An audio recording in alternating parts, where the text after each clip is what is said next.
All this week, I'm going to be talking about relationships in our homeschool families. On the podcast today, this morning, released an episode on building healthier relationships. I discuss mindset shifts and tools or strategies to shift how we're doing our homeschool family experience, moving it from disconnect to connect. So if you're here joining me today, I'm so glad you're here. If we haven't met, I'm Teresa Wiedrich. I'm the certified life coach and graduated homeschool mom of 4 kids. I've been homeschooling over the last 2 decades and gathering all these tools and perspective shifts over the course of time. None of what I've learned happened magically overnight. In fact, the tools and the ideas and all the things that I share today and the ones that I'll share in the group coaching program coming soon, it will be all ones that I continue to use to this day. I continue to use them because they are ongoing. And they weren't, though, ones that I knew right off the top. And so a lot of these tools and strategies that I share with you today are practiced for me entirely within my homeschool family. I did not know these things, nor was I introduced to them in my family of origin. I'm curious if that's your experience too. I would actually like to hear from you, your experience of your homeschool family relationships, where you're challenged, the tools or the ideas that have helped you become more connected in your families. I'd love to hear about that. So would you share your thoughts below? So the reality I've learned of family relationships, whether it's the homeschool family or any family whatsoever, it is that there is always conflict. There will always be some level of conflict. Every family, every relationship has conflict at some time. And some of us don't much care for conflict. There are the occasional people that are okay with it and that don't shy away from it. But the majority of us would prefer not to be in it. And so sometimes, because we are moving in the direction of a homeschool family, we think we can create a certain kind of utopia, or should I call it a charmed life? We assume that there will be no challenges in that homeschool family, and yet it's just not so. Can I hear an amen? There are going to be conflicts, and when we accept that, we make it a little bit easier on ourselves and others when we do have conflict. I've learned that no matter the family, relationships are a dance. Dance in honoring your true self and also honoring another person's true sense of self. That's a concept called self-differentiation in the psychology world. It is something that kids do when they move into adolescence and into teenagehood. They want to be their separate sense of self. And so who do they shift away from? It would be the ones that raise them, the ones that they're always with, the ones that they're very familiar with. They are looking at their parents, their family, and saying, you know what? It's not that I don't agree with everything that my family thinks. It's that I don't see myself as just like them. I'm not identical to them. I want to be my own separate sense of self. And in healthy relationships or healthy family dynamics, it's normal for kids to move into that adolescent phase and want to shift into their separate sense of selves. But no matter the relationship, when healthy people are connected to healthy people, we want to be our full sense of self, our unique self, and also enable another person's unique sense of self. And doing that while honoring everyone's desires and values can be a challenge, whether you're in a homeschool family or not. Also, disappointment and frustration are inevitable at times. So there is no human that can circumvent this with the perfect tools or strategies for family relationships or building healthier relationships. There's no way to make one tool, the one tool that will prevent frustration and disappointment from happening.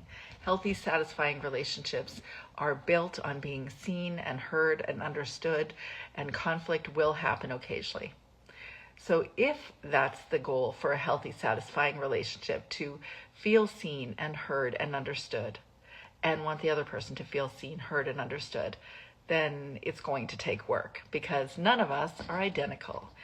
So we need to do the work of trying to understand another person on their own terms, and require them also in close relationship to want to understand and see and hear our true selves. As a dear counselor and friend once told me, relationships are living, breathing organisms that need continual feeding and renewing. It takes work, and there is no end to it. So I wonder if you resonate with some of the things that I'm sharing with you today. I had a few questions that one homeschool mom shared, and I've got that in the stories. So I'll let you look at that. I don't have access to her words exactly, but in the stories you'll see one homeschool mom who said she felt like she lost her sense of separate self, especially as a mom. She's so connected in to the needs of the people in her homeschool or in her family, and for her specifically, for people that are in her community, that she feels a responsibility to them, and she's not always paying that kind of responsibility to herself. So that may or may not be your experience, but I thought I would ask you a few questions if you want to engage them, like as a reality check to where you're at presently in your family. It'll help you to clarify where you're at. So reflect on these questions. You could stop the video and grab a journal and a pen, or just consider your thoughts. What is currently working well in your homeschool family life? What feels most challenging and why? How aligned is your daily routine or activities with your core values and vision for your homeschool family? What activities, habits, or commitments are draining your energy or taking away from what matters most for you? And the last question is, how does my current homeschool rhythm affect my relationships with my kids and myself? Consider those questions to get a barometer of where you're at in your homeschool family relationships. I shared on the podcast today a few mindset shifts for healthy relationships, and I want to share them again, reinforce these concepts. These are things that I've come to believe and understand about relationships and how we need to approach them. Not the actual to-dos in relationship, but the way we see relationships that really influence how we show up and what we expect from others. So the first is to recognize that there's no perfect. Perfect's not going to happen.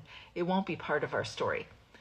Everyone is challenged by something in their relationships, or recognizes that there are certain aspects of that relationship that you need to address consistently, or you need to engage in a way that really serves the two different people that are in that relationship. There is no perfect family. It doesn't exist. Someone asked me this morning on a podcast interview, had asked me, how do you do this then, create this dynamic so that everybody is seen and heard? And I go into depth in the Reimagine group coaching program. I go into much greater depth if I'm doing one-on-one coaching. But it's very dependent on who the people are in your home, of course, and what they want. So that's where I would suggest starting from, is recognizing who are the people in that relationship that are wanting to address a challenge or don't feel like they're seen and heard and understood. Recognize that this isn't a perfect journey to perfect harmony in your family. This isn't going to happen.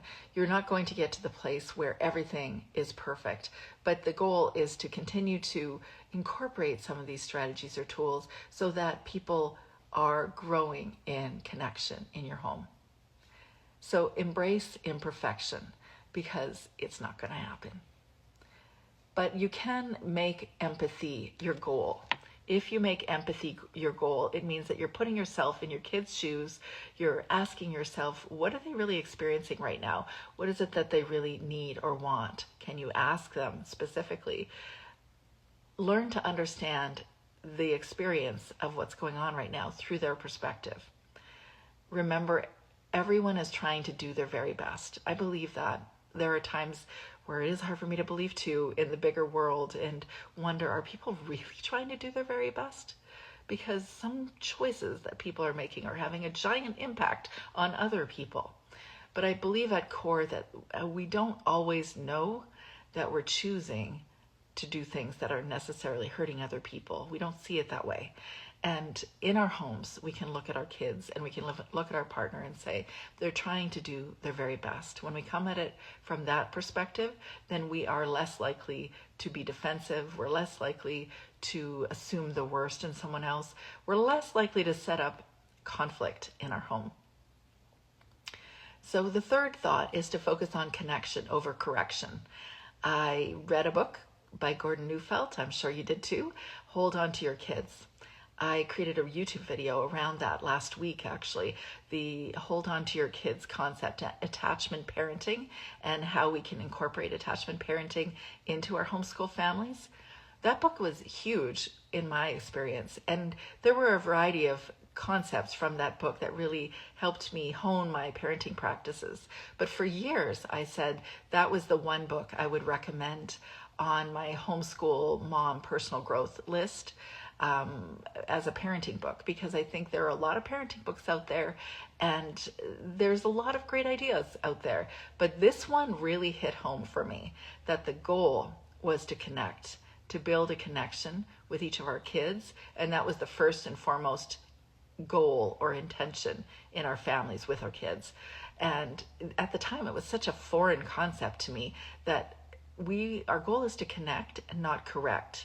Yeah, but what if one child is hitting the other child? What do you do? Or, there were so many dynamics, there's so many scenarios that I thought, this isn't going to work.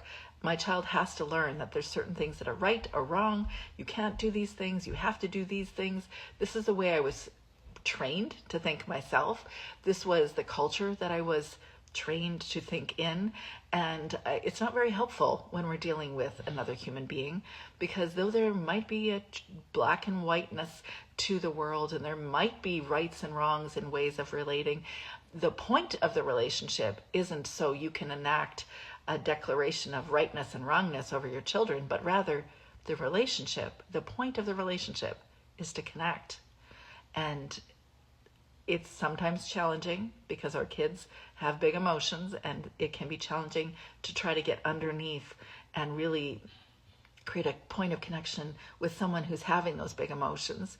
But that's the goal, connection, not to moralize a relationship.